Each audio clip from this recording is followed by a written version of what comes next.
हाँ जी, कहाँ थे हम?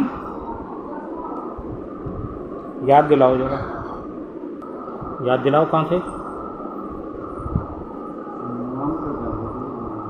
पता चल गया कितने गौर से सत्संग सुन रहे हैं सब हैं। नाम पे चल रहे थे, जो नाम है परमात्मा ने देखा।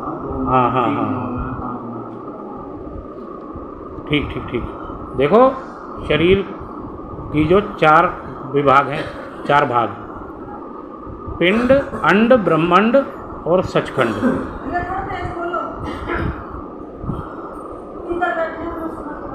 अच्छा देखो, इस शरीर 3 लोक 2 जहां का जो नक्शा है ये शरीर ही है। इस शरीर से ही समझ लेना, पैर के अंगूठे से आंखों तक पिंड की रचना है। पिंड के अंदर 6 चक्र हैं।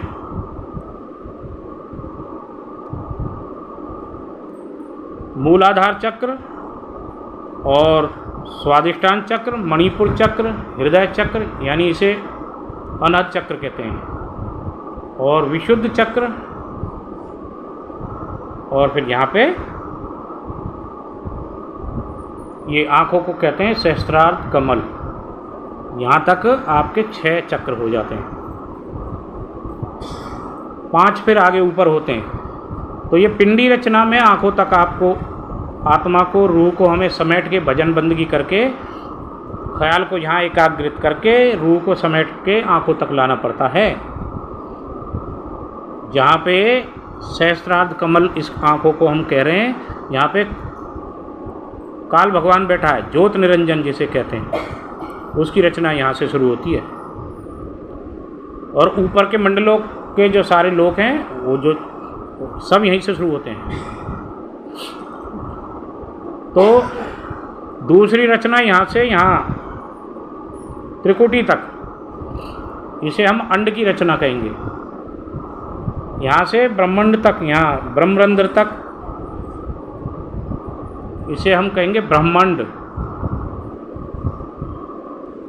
और यहाँ से फिर ऊपर सहस्रार तक पूरा सचखंड की रचना। पूरा 3 लोक 2 जहाँ सारी कायनात का नक्शा ये शरीर मालिक ने ऐसा गढ़ा है, इसके अंदर सारी शक्ति के खजाने हैं, 64 विद्या, और सारे युगों युगों से जब से निकले मालिक से और आगे तक महाप्रलय तक, जब तक कि काल की ये सारी त्रिलोकी सृष्टि समाप्त नहीं हो जाती, तब तक का हम यहाँ त्रिकुटी से देख सकते हैं। इससे सब लाइव टेलीकास्ट यहाँ चलता है। लेकिन यहाँ तक कोई करोड़ में 1 निकलेगा।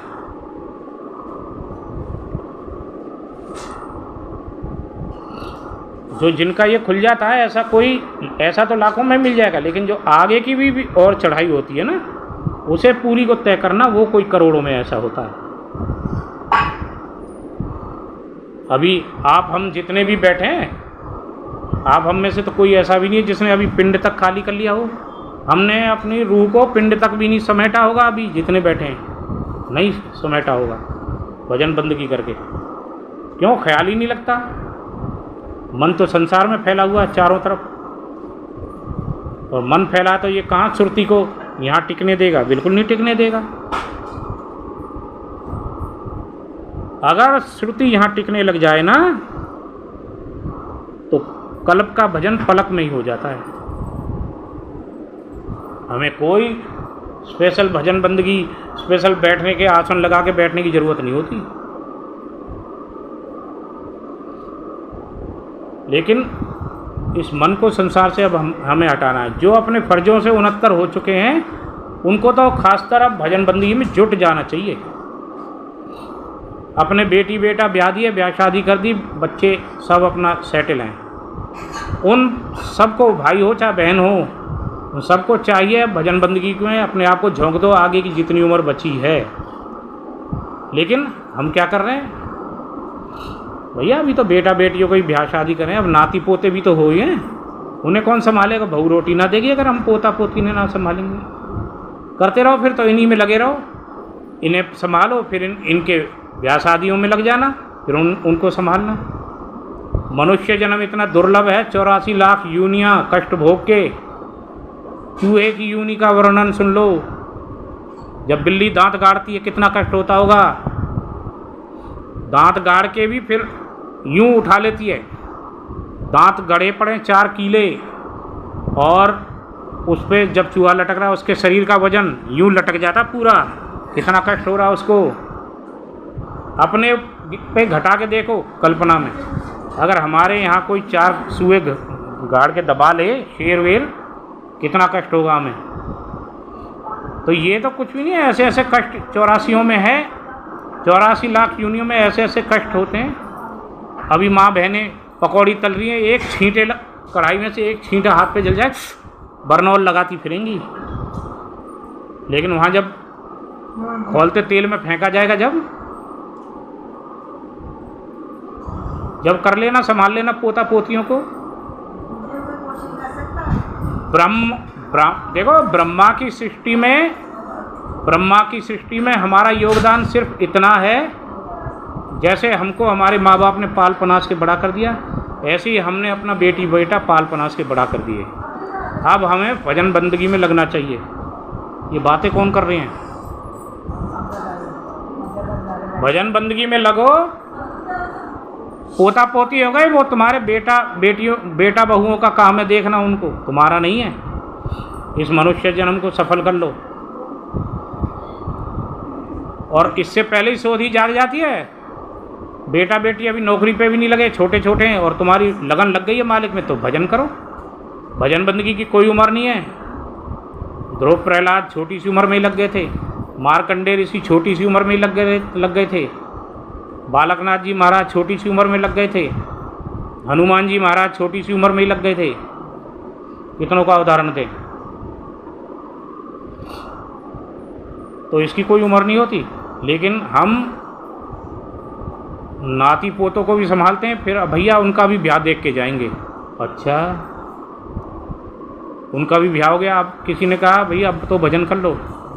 अरे ये बच्चे ज़रा छोटे हैं, ये ना कहना नहीं मानते, घर में चोरी वोरी हो जाएगी, कुछ ना कुछ मतलब बहाना टाल के सत्संग से बचना, भजन बंदगी से बचना।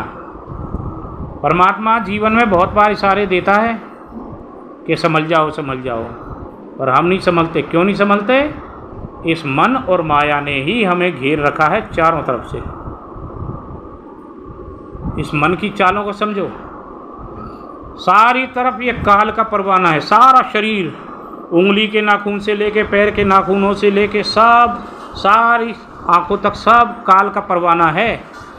निकलने का सिर्फ एक रास्ता मालिक ने छोड़ा है, और काल के इतने जाल के फंदे हैं जैसे एक कपड़े में छेद बता दोगे? छेद हैं कपड़े में, लेकिन बहुत बारीक, जो देख नहीं सकते, लेंस से देखोगे। कपड़ा जिसने बुनाया देखो उसकी कारीगरी, तन को नहीं दिखने देता, हमारी मर्यादा को बरकरार रखता है। लेकिन अगर लेंस से देखा जाए तो इसमें हजारों लाखों करोड़ों छिद्र हैं।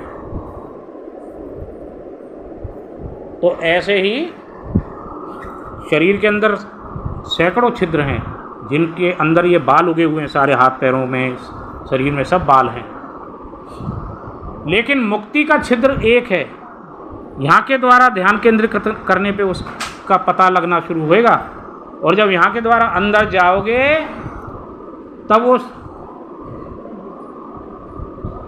भंवर गुफा से आगे ऐसा अंधियारा रास्ता मिलेगा, सुन्न महल में घोर अंधेरा, करो नाम उजियारा। कबीर साहब कह रहे हैं वहाँ बाल से भी बारीक रास्ता है। जैसे ये कपड़े के छिद्र हैं, बाल से भी बारीक हैं, दिखाई नहीं दे रहे पर,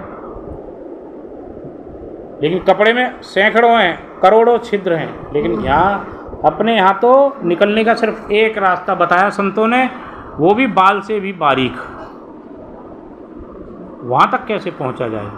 काम मुश्किल ज़रूर है, लेकिन हम ऐसे ही घर बार में पोते पोतियों में उलझे रहे तो हम अपना लक्ष्य कभी प्राप्त नहीं कर पाएंगे। मनुष्य देह का सिर्फ एक यही लक्ष्य है, परमात्मा की प्राप्ति करना, और कोई लक्ष्य होना ही नहीं चाहिए। तो आप सब माताएं बहनें हैं, सब बड़ी बड़ी उम्र के हो, सब अब जाग जाओ। सब यहाँ सत्संग ले रहे हो ना, इस सत्संग से बहुत फ़ायदा उठाओ। भजन बंदगी में जुट जाओ आज से ही। घर जाके संसार के काम छोड़ने पड़े, लेकिन भजन बंदगी को नागा नहीं करना।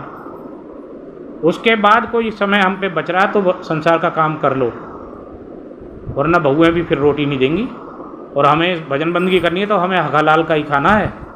कुछ परिश्रम घर में भी करते हुए खाना है, लेकिन मन को उस तरफ नहीं रखना।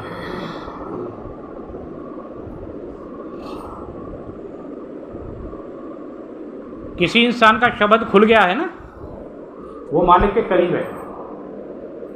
शब्द खुल गया है, अगर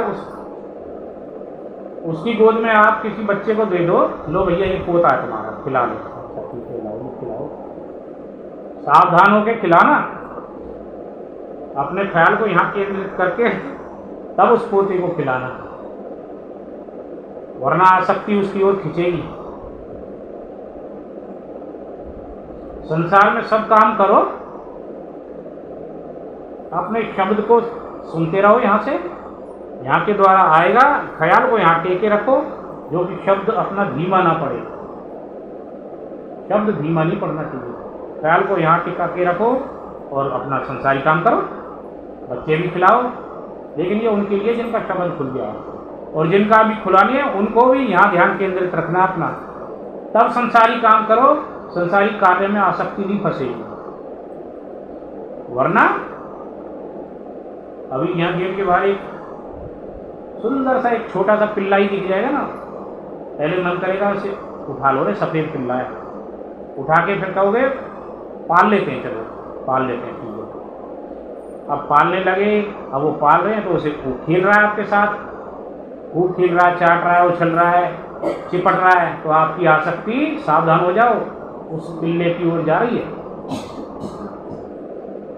ये हमारा अनुभव का ज्ञान है, ये किसी संतों महात्माओं का सुना सुनाया नहीं कभी, और संतों की भी सुनी हमने। ये भरत चरित्र आता है भागवत में, हिरण के बच्चे में आसक्ति फंस गई, तीसरे जन्म में जाके मुक्ति हुई है। 2 जन्म फालतू लेने पड़ गए। पर्दा खुल गया था, त्रिकुटी खुल चुकी थी भरत जी की। नदी किनारे स्नान करने आए, आश्रम नदी के किनारे बना रखा था, तो देखा एक हिरनी गर्भवती थी, पीछे शेर लगा हुआ था। शेर पास आया, उस हिरनी ने छलांग लगाई नदी को पार करने के लिए। इतना जोर लगाया कि हिरनी का जो बच्चा था वो, उसका जन्म हो गया, और वो जब छलांग लगा रही थी यहाँ से यहाँ तक, इतनी चौड़ी नदी थी, छलांग लगाई तो उसका यहाँ बीच में ही गर्भपात हो गया, बच्चा नदी में गिर गया, और हिरनी दूसरे किनारे तक पहुंच तो गई लेकिन मर गई। प्रसव पीड़ा से भरी हुई थी बेचारी, मर गई। अब इधर भरत जी अपना अर्घ दे रहे थे सूर्य जी को। उन्होंने देखा हिरनी का बच्चा अभी अभी हुआ है, नदी में गिर रहा है, मर जाएगा। छलांग लगाई नदी में, तैरते तैरते आए, बच्चे को नदी में अच्छी तरह धुला, धो के उसे ले आए और अपने आश्रम में ले आए। उसको चेत किया, जलवल छिड़का, खाना वाना खिलाया, दूध वूध पिलाया, उसकी जो उसकी चिकित्सा ही वो सारी उन्होंने करी। अब जब सेवा कर रहे हैं तो भैया वो हिरन थोड़ा थोड़ा बड़ा होने लगा। वो भजन पे बैठे भरत जी, तो वो हिरन हाथ पे चाटे, कभी मुंह चाट ले, कभी उनके साथ खेले, कभी पीछे पीठ पे चढ़ जाए। अब उनकी आसक्ति बढ़ने लगी। ऐसे धीरे धीरे धीरे धीरे ये हाल हुआ, भजन बंदगी हो गई कम। 100 पुत्र थे देखो भरत जी के, 100 पुत्रों में से सबसे बड़े को राजपाट दे के आगे थे। 100 पुत्र थे भरत जी के, सब बड़े को राजपाट दे आए थे, और सबको अलग अलग सीमाओं का वो बना दिया था अधिपति, संभाल करो पूरी पृथ्वी के।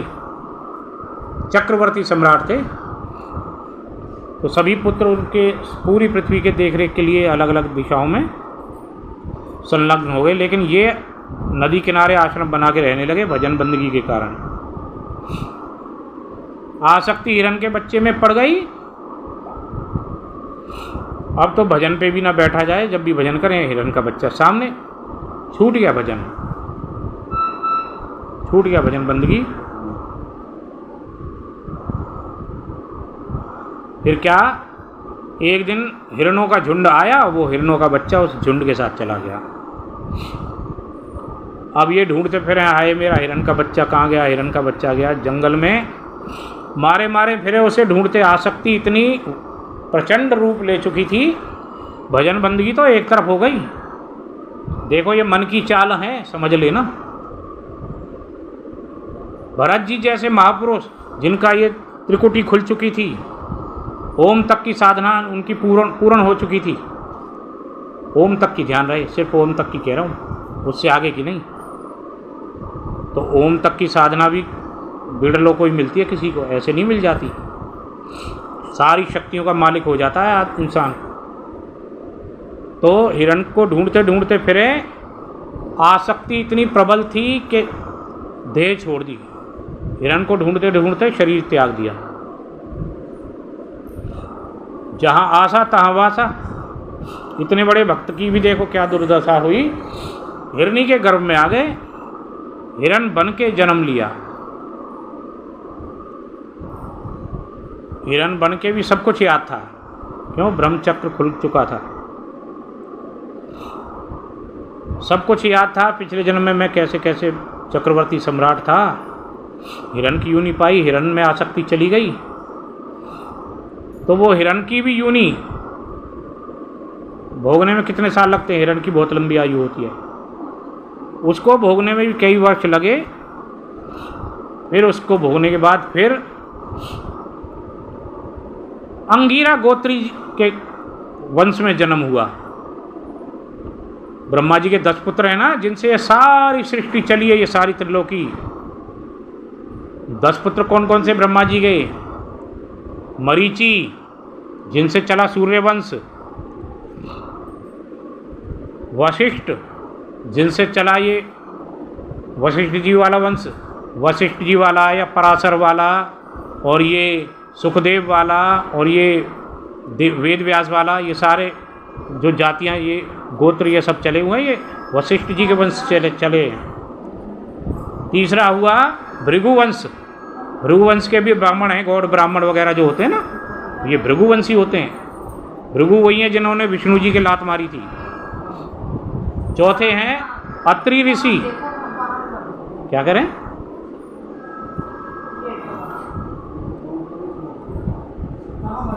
सुन भी रहे हो क्या नहीं सुन रहे हो? ये बातें क्यों करते हो फिर?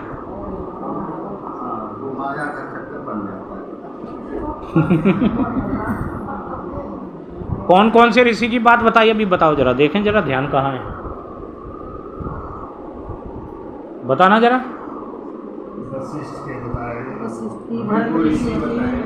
है ब्रह्मा जी के 10 पुत्र हुए ना, नारद जी को मिला के, जिनसे ये सारी सृष्टि चली है काल की, ऊपर परमात्मा की नहीं, काल की सृष्टि बता रहा हूँ। काल की सृष्टि में योगदान देना हम सबका फर्ज है। जिन्होंने विवाह नहीं किया वो विवाह करें, संतान पैदा करें, संतान को बड़ी पाल पोस के कर दें बड़ी, बस फिर हमारा फर्ज खत्म, भजन बंदगी में लग जाओ, ठीक है। उससे पहले मालिक ने सोधी देती है तो उससे पहले ही लग जाओ। संसारी काम भी करते रहो और भजन बंदगी भी करो, ठीक है। अब देखो, ब्रह्मा जी के मरीचि नाम के पुत्र हुए, इनसे कौन सा वंश चला? मरीचि नाम के पुत्र से कौन सा वंश चला? मरीचि ऋषि से सूर्यवंश। वशिष्ठ ऋषि से कौन सा वंश चला? ये वशिष्ठ जी हैं। पंडित जी आप वशिष्ठ हो ना? हैं? ब्राह्मण देवता नहीं, कौन से वंश के हो? वशिष्ठ हो ना? हाँ, तो बस। तीसरे चले भृगु ऋषि, जिन्होंने विष्णु जी की लात मारी थी छाती पे, कहा विष्णु को घट गयो जब भृगु ने मारी लात। कबीर साहब कह रहे हैं ना, क्षमा बड़न को चाहिए छोटन को उत्पात। कहा विष्णु को घट गयो जब भृगु ने मारी लात। तीसरे थे भृगु जी, चौथे थे अत्रि ऋषि, जिन्हों का विवाह अनुसुईया माता से हुआ, जिनकी 9 कन्याएं थीं, जिनमें एक अनुसुईया थी, अरुणधति थी। ये इनके अत्रि जी से चला चंद्रवंश। चंद्रवंश में कौन आए? कृष्ण जी। और ये कौरव, सारे कौरव पांडव ये सब चंद्रवंशी थे। और सूर्यवंश जो मरीचि जी से चला उसमें कौन आए? राम जी, लक्ष्मण जी। और तुम्हारे ये अमरीश महाराज, अमरीश ऋषि की कथा सुनिए, अमरीश जी की, सूर्यवंशी थे। और ये बातें मत करो। मुचकुंद जी महाराज सुने, जो नरसिंह जी का जन्म था, पहला जन्म जो था पिछला। मुचकुंद जी महाराज जो कई युगों से सो रहे थे गुफा में, सुना है किसी ने? चरित्र सुना है? जब कृष्ण जी काल यवन को भगाते भगाते ले गए गुफा में, वो मुचकुंद जी, वो भी सूर्यवंशी थे। और ये जो च्यवन ऋषि का नाम सुना है? सरयादी ऋषि थे। सरयादी ऋषि की पुत्री सुकन्या, पानी ले नहीं, ध्यान से सुनो। सरयादी राजा थे, उनकी कन्या थी सुकन्या। जो च्यवन ऋषि बैठे थे ना, च्यवनप्राश का डब्बा देखा है? च्यवनप्राश के डब्बे पे यूं बैठे ऋषि दिखते हैं कोई? वो थे च्यवन ऋषि। उनकी सारे शरीर पे घास फूस जम गई थी, बस आंखें दिख रही थी। तो राजा की पुत्री आई हुई थी सहेलियों के साथ वन विहार करने, जंगल में टहलने। तो ऋषि की आंखें फोड़ दी। तो उस ऋषि से सुकन्या का ब्याह हुआ। वो सुकन्या सूर्यवंशी ही थी, सरयादी राजा की पुत्री थी। सरयादी राजा ये थे, सूर्यवंशी थे वो भी। इन्हीं के वंश में आगे चल के राजा रेवत हुए और उनकी पुत्री हुई देवी रेवती, जो द्वापर युग में आके बलराम जी की पत्नी बनी, देवी रेवती। बलराम जी चंद्रवंशी हुए, देवी रेवती सूर्यवंशी थी। अगर मैं सारी सृष्टि रचना सुनाऊं तो 1 सप्ताह कम पड़ेगा। कैसे कैसे सारी सृष्टि उत्पन्न हुई, ये गाय भैंस घोड़े गधे सांप बिच्छू कहाँ से कैसे कैसे उत्पन्न हुए, सारी सुनाऊं तो 1 सप्ताह भी कम पड़ेगा। ठीक है, तो अभी हम मोटी मोटी बात करते हैं। तो सूर्यवंश में ये सब आए। और चंद्रवंश में ये कृष्ण जी आए, कौरव पांडव आए। क्यों? चंद्रवंश कहाँ से चला? चंद्रवंश चला अत्रि ऋषि से। अत्रि जी की पत्नी कौन थी? अनुसुईया। अनुसुईया की परीक्षा लेने त्रिदेव आए थे, तीनों को बच्चा बना दिया था, ये कथा सबको पता है। तो उन्होंने वरदान मांगा, आप हमारे आश्रम में हमारी संतान के रूप में आओ। तो ब्रह्मा जी के अंश से कौन प्रकट हुए? चंद्रमा जी। विष्णु जी के अंश से प्रकट हुए दत्तात्रेय जी महाराज। दत्तात्रेय जी महाराज की फोटो देखिए किसी ने, जिनके साथ कुत्ता रहता, कुत्ता। तीसरे हुए दुर्वासा ऋषि। इनको तो सब जानते हो, क्रोधी जो हैं, सबसे क्रोधी ऋषि जो हैं, जिनकी जीभ की नोक पे श्राप रखा रहता हमेशा। ये अनुसुईया के पुत्र थे ये तीनों। तो इनमें से जो दत्तात्रेय और ये चंद्रमा और ये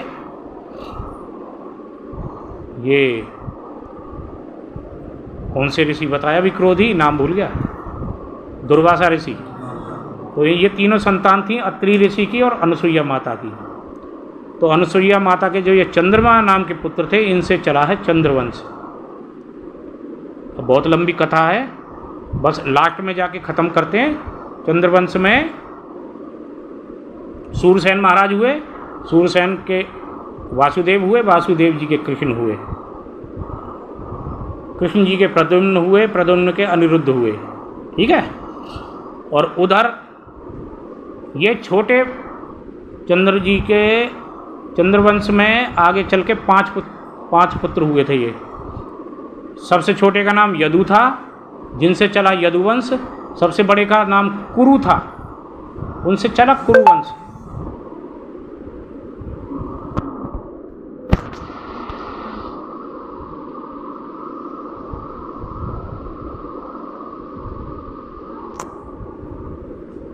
तो उनसे चला कुरुवंश। ठीक है जी। तो ये दैत्यों के राजा थे शुक्राचार्य जी। इनकी जो पुत्री थी वो, इनके जो पिता थे, ये क्या नाम था, नाम दिमाग से उतर रहा, राजा थे वो, उनसे ब्याही। तो शुक्राचार्य की पुत्री से देवयंती नाम था, उससे 2 संतानें पैदा हुई, यदु और एक और थे। और जो शर्मिष्ठा थी दूसरी, जो राजा की पुत्री थी, उससे इनको पैदा हुए 3 पुत्र, जिनमें सबसे बड़े थे यदु और कुरु। तो कुरु से चला कुरुवंश, यदु से चला यदुवंश।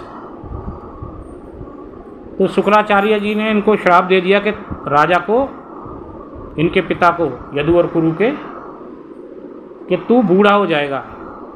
अब क्यों दिया, ये लंबी कथा हो जाएगी, बाद में कभी फिर किसी सत्संग में सारा बताएंगे। तो अब इनका बुढ़ापा हो गया, जवानी में ही बूढ़े हो गए, वृद्ध खूब। अब उन्होंने कहा कि दैत्य गुरु शुक्राचार्य जी, आप हमारे बुढ़ापे से इसका उपाय बताओ कि हम कैसे इससे रोग से हम मुक्त होंगे। उन्होंने कहा तुम्हारे 5 पुत्रों में से कोई भी अगर ये तुम्हारा बुढ़ापा अपने ऊपर लेने के लिए तैयार है तो आप श्राप मुक्त हो जाओगे। कुरु से कहा, शुरू से सबसे छोटे से कहा यदु से। यदु ने मना भी नहीं करी, लेकिन अच्छे विचारों से हाथ जोड़ के प्रार्थना करके मना कर दिया कि पिताजी मैं नहीं कर सकता ये, आप इन बड़े भाइयों से पूछ लो। तो छोटे पुत्र से नाराज नहीं हुए यदु से। जो यदु के बाद जो 3 पुत्र थे उन्होंने तो स्पष्ट मना कर दी, अपनी करनी खुद भोगो, हम क्यों तुम्हारी करनी में पड़े। फिर सबसे बड़े पुत्र कुरु से पूछा, बेटा तू मेरा बुढ़ापा ले ले। गुरु ने कहा, हाँ पिताजी बिल्कुल लूँगा, आप हमारे जन्मदाता हो, आपने सब कुछ किया हमारे लिए, आपके लिए नहीं। तो कहा ठीक है बेटा, जल हाथ में लो और कर लो प्रतिज्ञा। जल हाथ में लेके प्रतिज्ञा कर दी, जल छोड़ दिया। अब पिताजी का बुढ़ापा महाराज कुरु ने अपने ऊपर ले लिया, वो बूढ़े हो गए, पिताजी जवान हो गए एकदम। तब पिताजी ने वरदान दिया कि कुरु तेरे वंश में सारे चक्रवर्ती राजा होंगे। तेरे वंश में आगे जितनी तेरी पीढ़ियों में जितने भी राजा होंगे सब चक्रवर्ती सम्राट बनेंगे। और यदु ने स्पष्ट मना नहीं किया था। यदु को कहा तुम्हारे वंश में चक्रवर्ती राजा तो नहीं होंगे, लेकिन राजा सब बनेंगे, चक्रवर्ती राजा नहीं होंगे, पर तुम्हारे वंश में आगे चल के भगवान नारायण अवतार लेंगे श्री कृष्ण के रूप में, और वो तुम्हारे सारे इसका उद्धार करेंगे। और तुम्हारे वंश में पांडव पैदा होंगे, पांडव जैसे, कुंती जैसी, गांधारी जैसी परमात्मा की भक्तानियाँ तुम्हारे वंश में पटरानी बन के आएंगी। ये गुरु जी को वरदान दिया। तो आज जो हम शरीर से कोई भी चीज़ किसी को लेते देते हैं ना, किसी के लिए हम शरीर की सेवा, शारीरिक सेवा से हम किसी का बहुत उद्धार कल्याण करते हैं, किसी दीन दुखी की मदद करते हैं बहुत ज़्यादा, तो उसको कहा जाता है कुर्बानी। क्या कहा जाता है? कुर्बानी शब्द गुरु जी से ही चला है। उन्होंने अपने शरीर की परवाह नहीं करी, अपनी जवानी पिताजी को दे दी, तो उन्होंने ऐसा वरदान दिया कि कुर्बानी शब्द तुम्हारे उससे चलेगा। और जो हम धन से किसी का भला करते हैं उसको कहते हैं बलिदान, क्योंकि धन त्रिलोकी के राजा थे बलि, जिन्होंने से 3 पग भूमि मांगी थी, उन्होंने तीनों पग दे के तीसरा पग अपना सिर रख दिया उन्होंने। तो हम धन से और तन से जिस कार्य को करते हैं, भलाई के कार्य को, उसको बलिदान कहते हैं।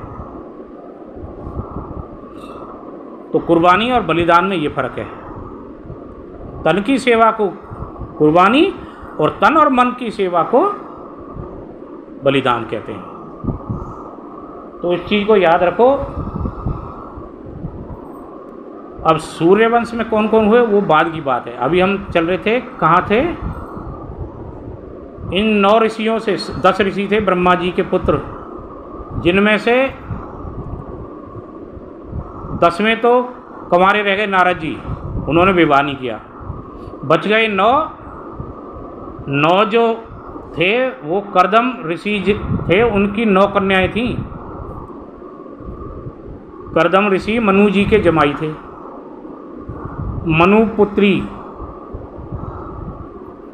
माता देहूति से उनका विवाह हुआ कर्दम ऋषि का, और मनु की पुत्री के 9 कन्याएं हुई। उन्हीं 9 कन्याओं का विवाह इन 9 ऋषियों से हुआ। वशिष्ठ जी से अरुंधति ब्याई गई, भृगु जी से कलावती ब्याई गई, अत्रि जी से अनुसुईया ब्याई गई। ऐसे ये 9 कन्याएं थीं और उनके ब्रह्मा जी के 9 पुत्र थे। इस तरीके से उनकी 9 कन्याओं से उनके 9 पुत्रों का विवाह हो गया। 10वें रडुए बंडुए रह गए। आज तक रडुए बंडुए डोल रहे हैं नारद जी, आप सब जानते ही हो नारद जी को।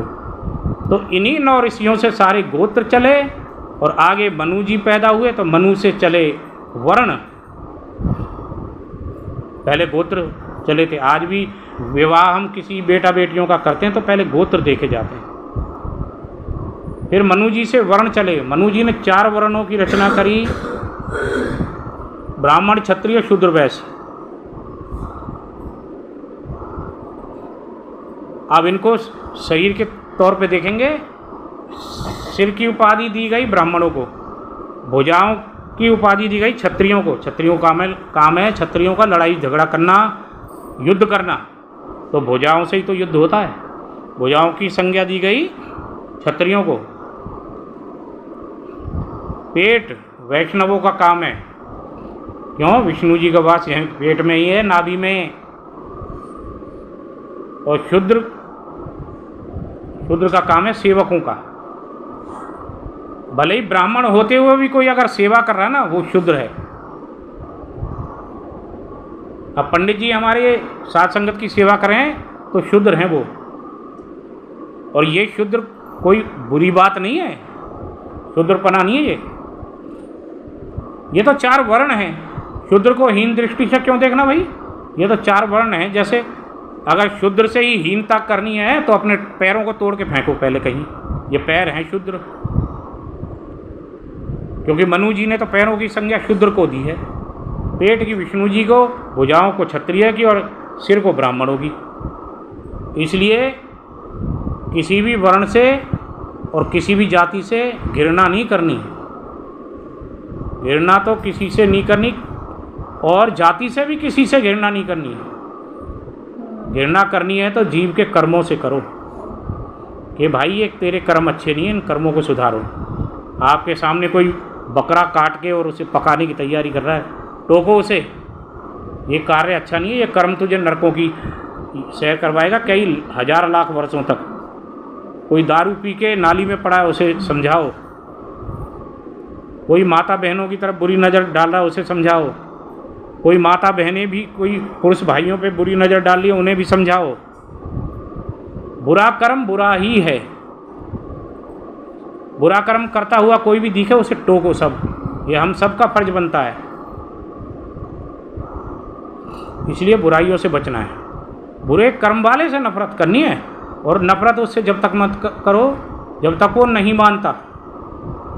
पहले उसे समझाने की भी प्रैक्टिस करनी है, कोशिश करनी है। देखो रावण को कितना समझाया, विभीषण जी ने समझाया, लात मार दी। मंदोदरी ने समझाया, नहीं मानी।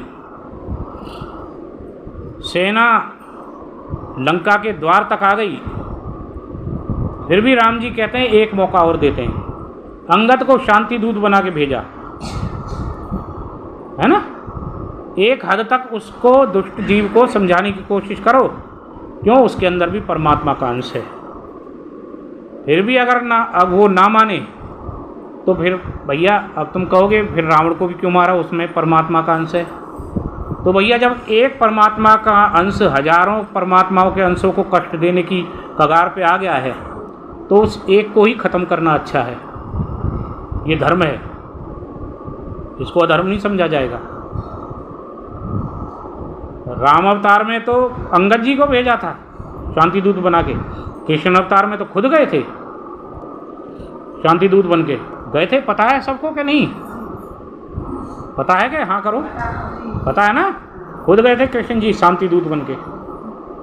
नहीं माने तो फिर युद्ध निश्चय था भाई, हजारों लाखों सैनिक, निर्दोष सैनिक मारे गए। तो परमात्मा का अंश सब में देखना है हमें, लेकिन किसी एक अंश से, और 100 का बुरा हो रहा है, 100 का अहित हो रहा है, तो उस एक को ही नष्ट कर देना अच्छा है। हमारे यहाँ उंगली पे किसी सांप बिच्छू ने काट लिया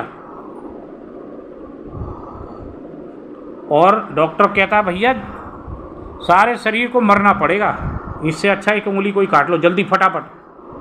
क्यों, हमारे पास यहाँ औषधि नहीं है, रास्ते में है। डॉक्टर कहेगा, कोई डॉक्टर मिल जाए राह चलता, वो कहे भैया सांप ने तो काट लिया लेकिन मेरे पास यहाँ औजार नहीं है जो तुम्हारा ऑपरेशन कर सकूँ। एक तरीका तो है हमारे पास, इस उंगली को ही काटो तो तुम्हारी जान बचाई जा सकती है, वरना जल्दी जल्दी जहर फैलेगा सारे शरीर में। तो छोटे मोटे औजार तो डॉक्टर लोग अपने साथ रख के चलते ही हैं।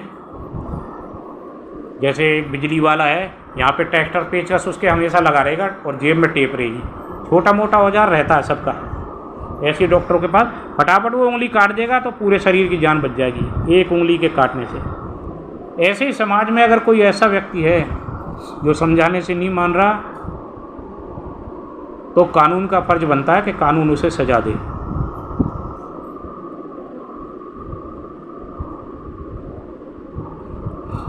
परमात्मा का अंश हमें उसमें भी देखना है, लेकिन उसको दंडित भी करना हमारा फर्ज बन जाता है। तो हम कहाँ चल रहे थे, आगे कहाँ जानी थी, कहानी बीच बीच में घूम गई चारों तरफ। हाँ, ये चक्रों की बात चल रही थी।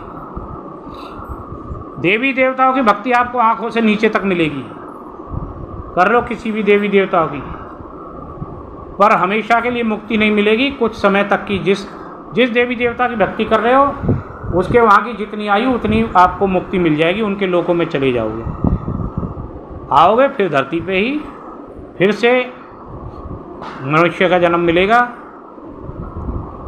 लेकिन फिर ये नहीं है कि पूरा गुरु मिल जाए, ये तय नहीं है। ये भी तय नहीं है कि ऐसी शुद्ध बुद्धि हमको मिल जाए, ये भी तय नहीं है कि हमें सत्संग मिल ही जाए। हो सकता है हमें दुर्जनों के घर में जन्म लेना पड़ जाए, हो सकता है हमें गुरु ना मिले, कोई वैसा राह चलता गुरु मिल जाए, तांत्रिक वांत्रिक, जिसने खुद ही मालिक को प्रकट नहीं किया, वो ऐसा मिल जाए, आपसे जीवन भर ठगा ठगी करे, क्या फ़ायदा। तो अब ये मौका है, पूरा सतगुरु ढूंढ लो कोई और नाम की कमाई करो, नाम लो उससे और जुट जाओ नाम की बंदगी में। वो नाम ही हमें ऊपर तक लेके जाएगा। ऐसा नाम लो, ऐसा गुरु बनाओ जो हमें सचखंड तक पहुंचाने का दावा करे। और ऐसे संत तो शब्द विवेकी पारखी ही होते हैं। और जो देवी देवताओं तक का नाम दीक्षा दे रहे हैं आपको, ऐसे गुरु वेदांती गुरु होते हैं। वो भी अगर किसी ने अंदर कृष्ण जी को या राम जी को या देवी को किसी ने प्रकट कर रखा है, ऐसे संत, तो वो आपको पार लगा सकते हैं। जिस देवी देवता की उन्होंने भक्ति करी है, जिनके उन्होंने दर्शन करे अंदर, वो आपको उनके लोगों तक पहुंचाने का सामर्थ्य रखते हैं। पूर्ण मुक्ति वो भी नहीं दिला सकते, क्यों? उनकी नहीं हुई। पूर्ण मुक्ति ब्रह्मा विष्णु महेश जी इन देवताओं की भी नहीं हुई। पूर्ण मुक्ति आपकी महामाया की भी नहीं हुई, ज्योति निरंजन की भी नहीं हुई। परमात्मा से इन्होंने अपना लोक मांगा था कि मैं, काल निरंजन ने, कि मैं अपने अलग लोक बसाना चाहता हूँ, मुझे सृष्टि पैदा करने का सामान दे। 3 बार भक्ति करी काल ने। एक बार की भक्ति से ये 5 तत्व और 3 गुण मिल गए। दूसरी बार की भक्ति से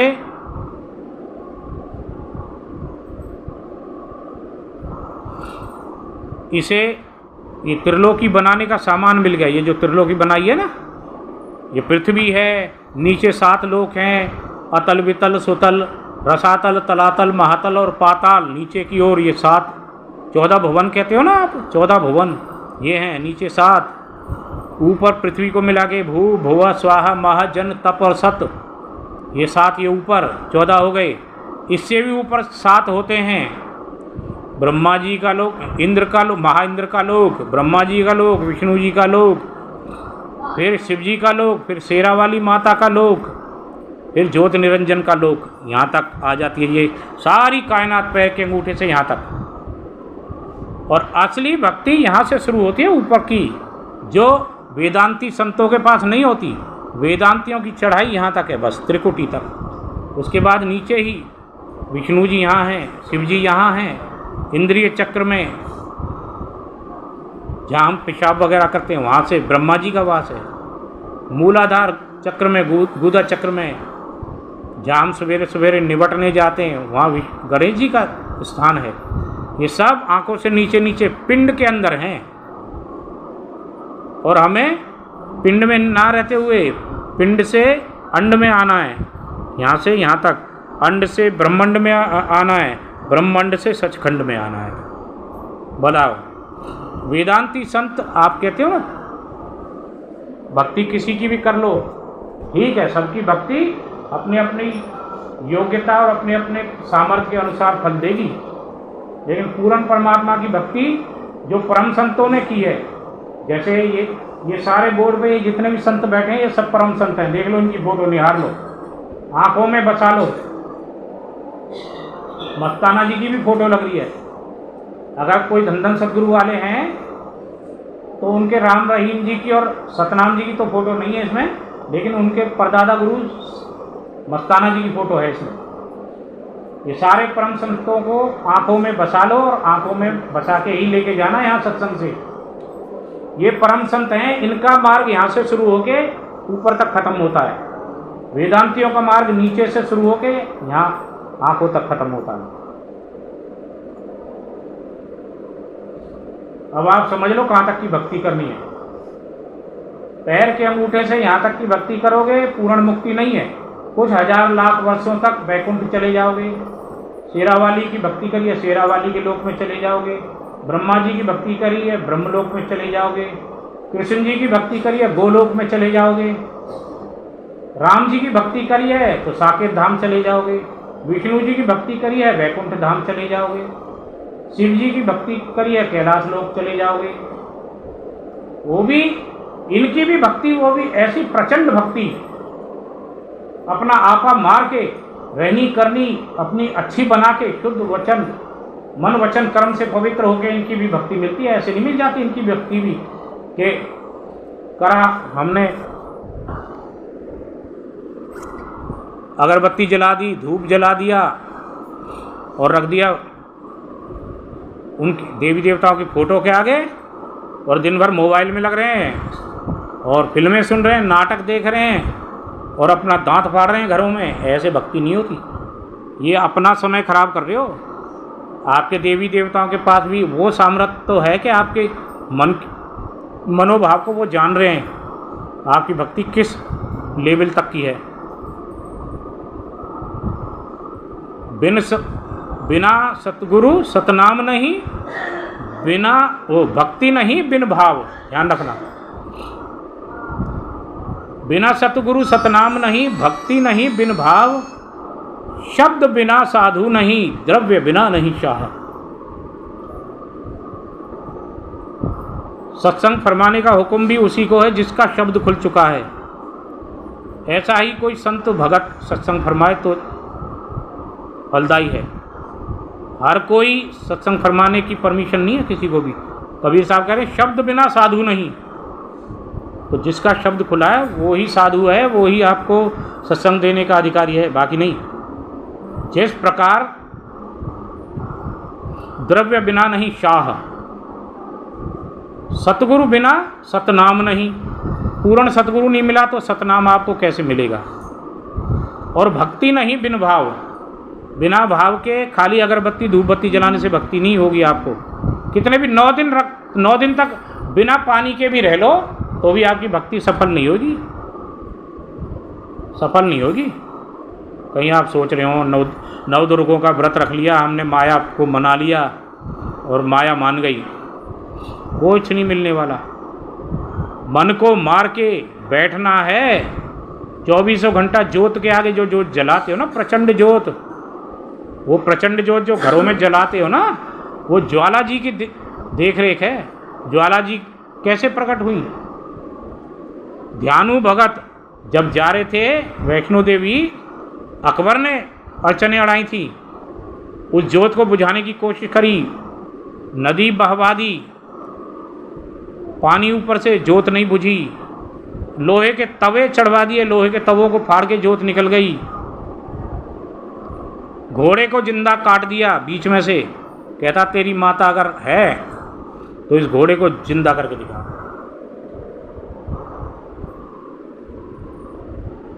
सिर काट के चढ़ा दिया 20 बार। 21वीं बार सिर काटने चले, माता प्रकट हुई, अपने भगत का भी सिर जोड़ा और उस घोड़े का भी सिर जोड़ा। ऐसी भक्ति कर लोगे? लेकिन ये शब्द विवेक की जो संतों की भक्ति होती है, ये शीश नहीं कटवाती, सिर नहीं कटवाती किसी का भी। हालांकि कबीर साहब ने कहा है शीश दिए जो गुरु मिले तो भी सस्ता जान। अगर पूर्ण संत आपको शीश का चढ़ावा चढ़ाने से भी मिल जाते ना तो बहुत शुक्र है, शुक्र है। और हम आप कितने बड़े भाग्यशाली हैं जो पूर्ण सद्गुरु मिले हैं। लेकिन ना तो हमने उनकी कदर करी, ना उनके बताए हुए नाम की कदर करी। हम तो संसार में उलझे हुए हैं, इसी में उलझे रहो। आ जाना फिर कुत्ते बिल्लियों की यूनियों में, फिर देखेंगे कौन इस जन्म का बेटा बेटी पोता पोती हमें छुड़ाने आते हैं। सारी जिंदगी पिताजी ने बुरे बुरे कर्म कर करके, झूठ कर्म करके, झूठ सच बोल के धन इकट्ठा करा, कोठी बनवा दी, महल बनवा दिए, बहू बेटे पोते पोतियाँ उस कोठी बंगले में रह रहे हैं, पिताजी निकल लिए। पिताजी की आसक्ति बेटा बेटी पोता पोतियों में थी, तो वहीं गली में किसी कुतिया के घर में आ गए पिताजी। जहाँ आशा तहाँ वासा, थोड़े से बड़े हुए आसक्ति इसी घर की तरफ, ये तो मेरा ही घर है। ऐसी कशिश होती है जो उधर खींचती है। हालांकि पिताजी को भी याद नहीं है कि मैं यहाँ क्यों आ रहा हूँ। वो पिताजी पिल्ला बने, बार बार आएंगे, पिल्ला बन के धीरे धीरे बड़े हो गए, कुत्ता भी बन गए, तो भी बार बार उसी घर की तरफ आ रहे हैं। अब उन्हीं की बेटा बहू उन्हीं को डंडा टेक रही, भाग। पिताजी कोए कोए कोए कोए करते भाग रहे हैं इधर उधर, पूंछ उठा के। जिस धन को जोड़ा पाप कर्म कमा के अपने बीवी बच्चों के लिए, पोता पोतियों, बेटा बहुओं के लिए, वही बेटा बहू आज लठ मार रहे हैं। काल की चाल को समझो। जन्म तो मिलेगा, जन्म तो लेना है। मृत्यु के समय जहाँ आशा चली जाएगी वहीं जन्म मिल जाएगा। और आशा वहीं जाएगी जिस पे हमारी आसक्ति ज़्यादा है। ध्यान रख लेना, घर में है, घर में आशा जाएगी। भैंस पोहे ढोर पतंगों पे है, उनमें जाएगी। बेटियों पे है तो बेटियों के वहाँ चली जाएगी। बेटियों के वहाँ घर में ना सही तो वहाँ अड़ोस पड़ोस में कोई गाय की यूनी में आ जाओगे, किसी कुतिया वुतिया कुत्ते कुतिया की यूनी में आ जाओगे, उसी के घर में किसी चूहे वूहे की यूनी में आ जाओगे, या उसी के घर किसी छिपकली विपकली की यूनी में आ जाओगे। दीवारों पे खड़े रहना, अपने बेटी जमाइयों को नातियों को निहारते रहना, खूब मौज लेना। ये है काल की चाल, इनको समझना है हमें। आज से ही यहाँ से प्रण लेके जाना है सबने। ये सत्संग घर यूं ही नहीं बना है, ये समझ लो आज से गुरुद्वारा है। आज इसका शुभ वो हो रहा है, जैसे आप पंडितों से हवन करवाते हो ना, आज यहाँ का उद्घाटन हो रहा है। अभी सत्संग के बाद यहाँ जल छिड़का जाएगा पूरे में, इसको पवित्र किया जाएगा और इसको गुरुद्वारे के ही हिसाब से यूज करना है। यहाँ जो भी रहे बहन, सविता बहना, कोई भी पति पत्नी का जोड़ा भी अगर यहाँ आता है ना, रात्रि रुक जाए तो मर्यादा में रहना है। यहाँ ये गुरुद्वारा बन चुका है, बात से याद रख लेना। कोई भी आए यहाँ कि हम भी देख के आए गुरुद्वारा, और किसी वश रात्रि यहाँ रुकना पड़ जाए तो मर्यादा में रहना है। समझा के भेजना, किसी को भी भेजो, ठीक है ना? हाँ बता रहा हूँ। और मन वचन कर्म से हमको पवित्र रहना है। काल की देखो कैसी भयानक भयानक चालें हैं। छिपकली बन के भी अपना ही कोई जीव आएगा। हमारी आसक्ति बेटा बेटियों में, तो हम छिपकली भी बन के आ सकते हैं। दीवार पे चुपके रहना, सुनते रहना, बेटा बहू को निहारते रहना। याद भले ही ना होगा लेकिन आसक्ति तो रहेगी। उस बेटा बहुओं पे ऐसी आसक्ति रहेगी, पोता पोती खेल रहे हैं, उनको देख के तुम्हारा मन खुद ब खुद लगेगा, खुश होएगा। आज हमसे मिलने कोई आ जाए तो किसी से तो हमारा मन बहुत खुश होता है, और कोई ऐसा आ जाए जिससे हमारा मन खुश नहीं होता तो हम कहते हैं ये कब जाएगा ये। तो जिससे हमारा मन खुश हो रहा है उससे पूर्व जन्म की कोई आसक्ति जुड़ी है। तो एक एक काल के फंदों को समझ लो। ये मन, माया और काल, इनके फंदों को हमको समझना है और सच्ची भक्ति करनी है। कोई भी पूर्ण संत को जाके, कोई पूर्ण संत फकीर मिलाए, गुरु ऐसा करो शब्द विवेकी पारखी। वेदांती संत हैं तो मैंने अभी बताया था आपको, यहाँ तक कि पिंड तक की भक्ति दे देंगे, पिंड और अंड तक की भक्ति देंगे वेदांती संत। जैसे आज के टाइम में आप किसका शोर चल रहा है? प्रेमानंद जी का शोर चल रहा है। अच्छे संत हैं, अच्छे संत हैं, उनकी शरण में भी आप चले जाओ तो आपको वो त्रिकुटी तक, ओंकार तक पहुंचा सकते हैं। ओंकार में वो चाहे राधा राधा जपवा रहे हैं, कृष्ण जी जपवा रहे हैं, कृष्ण कृष्ण राधा कृष्ण जपो, चाहे ओम नमः शिवाय जपवा रहे हैं, चाहे राम जी जपवा रहे हैं। यहाँ तक कि आपकी चढ़ाई है, राम जी जपवा रहे हैं तो आपको अच्छी भक्ति कर लोगे उनके कथन अनुसार, जैसा वो कह रहे हैं उनकी तरह 24 घंटा नाम में संलग्न रहोगे और राम की भक्ति कर रहे हो तो साकेत धाम तक पहुँचाने का सामर्थ्य वो रखते हैं। राधा राधा जाप कर रहे हो और उनके समान आप बन गए हो जाप वाले, खूब भक्ति कर ली, विरक्त हो गए घर से, तो वो आपको गोलो तक की भक्ति दे सकते, गोलो तक पहुंचाने का सामर्थ्य रखते हैं। ऐसे ही विष्णु जी की भक्ति कर रहे हो तो वैकुंठ तक पहुंचाने का आपको सामर्थ्य रखते हैं वो। तो ऐसे संतों के लिए जो हमें सिर्फ यहाँ तक पहुँचाते हैं, मुक्ति करा देंगे, लेकिन कुछ हजार लाख वर्ष के लिए बस। आना फिर धरती पे पड़ेगा उनको, प्रेमानंद जी को भी आना पड़ेगा। इसलिए साधु कोई कैसा हमें करना चाहिए? साधु मेरे सब भले अपनी अपनी ठौर, और शब्द विवेकी पारखी सो माथे के मोर। जो हमें यहाँ तक का भेद बताए, सचखंड का भेद दे, ऐसा गुरु हमें करना है। और ऐसा किसी को नहीं मिल रहा तो वेदांती तक गुरलू कर लो। साधु मेरे सब भले, कबीर साहब ने निंदा तो उनकी भी नहीं करी, प्रेमानंद जी जैसे संत हैं उनकी भी निंदा नहीं करी। साधु मेरे सब भले, वो भी अपनी अपनी ठौर, कोई गोलोक पहुंचाएगा, कोई साकेत धाम, कोई बैकुंठ पहुंचाने के सामर्थ्य रखते हैं ऐसे संत भी, तो वो अपनी अपनी ठौर, अपनी अपनी जगह वो ठीक है। लेकिन पूर्ण मुक्ति चाहते हो तो शब्द विवेकी पारखी सो माथे के मोर, सिर का ताज तो पूर्ण संत ही होएगा। इसलिए पूरा संत, कोई पूरा कामिल फकीर कोई ऐसा गुरु कर लो।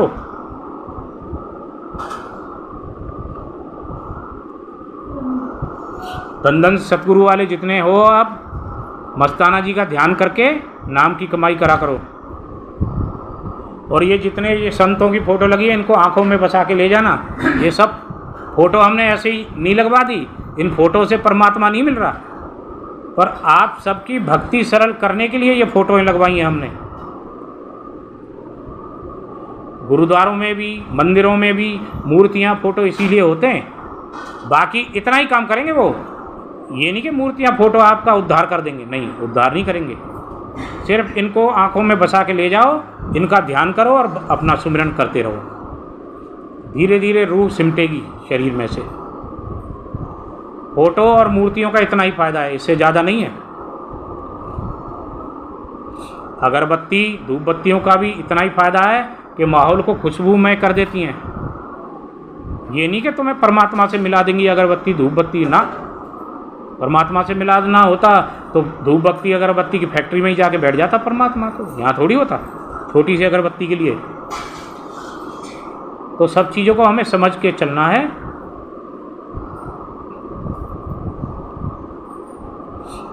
तन पवित्र सेवा किए, धन पवित्र दिए दान, और मन पवित्र सुमिरन किए, इस विधि हो कल्याण। दीन दुखियों की तन से सेवा करनी है, जिसे कुर्बानी अभी बताया था मैंने।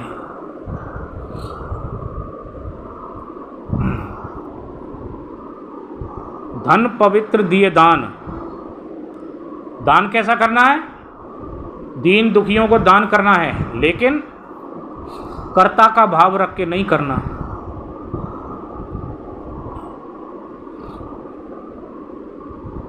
अकर्ता बनके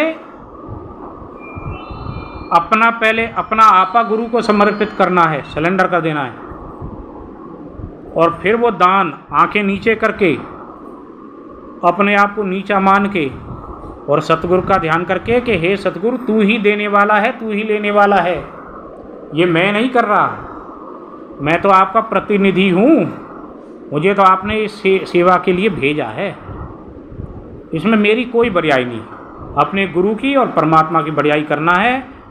सिर नीचे करके, आंखें नीचे करके, ये नहीं कि ऊंट की तरह सिर ऊंचा करके और अभिमान में मैं कर रहा हूँ। उसी समय अगर प्राण छूट गए तो ऊंट की यूं नहीं मिल जाएगी, करते रहना फिर गर्दन को ऊंची, यूं घूमते रहना ऊंट बन के। कर्ता का अहंकार नहीं होना चाहिए, और सब कुछ गुरु को सौंप के।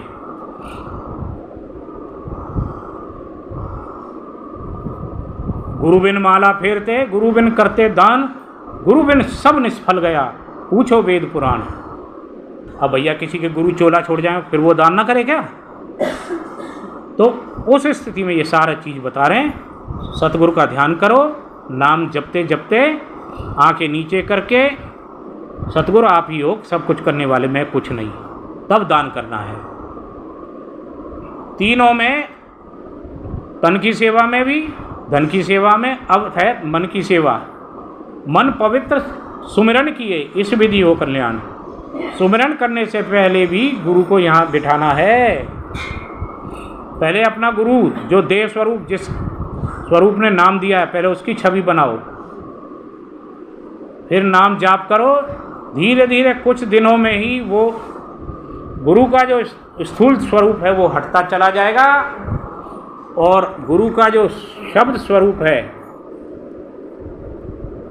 असली गुरु वही है, शब्द स्वरूपी राम कहते हैं ना, असली गुरु वो ही है। ये देह रूपी गुरु हमें सिर्फ ये जो वर्णात्मक शब्द मिले हैं ना, किसी को 3, किसी को 5।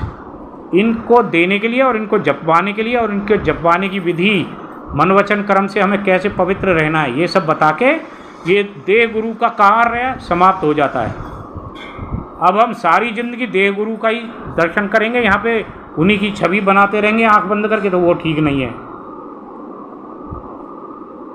वो बिल्कुल भी ठीक नहीं है। धीरे धीरे भजन बंदगी जब हमारी जाप से अजपा पे आएंगे, अजपा से अनहद पे जब आ जाएं, तो ये स्वरूप अपने आप विलीन हो जाएगा और अंदर आपको प्रकाश दिखना शुरू हो जाएगा।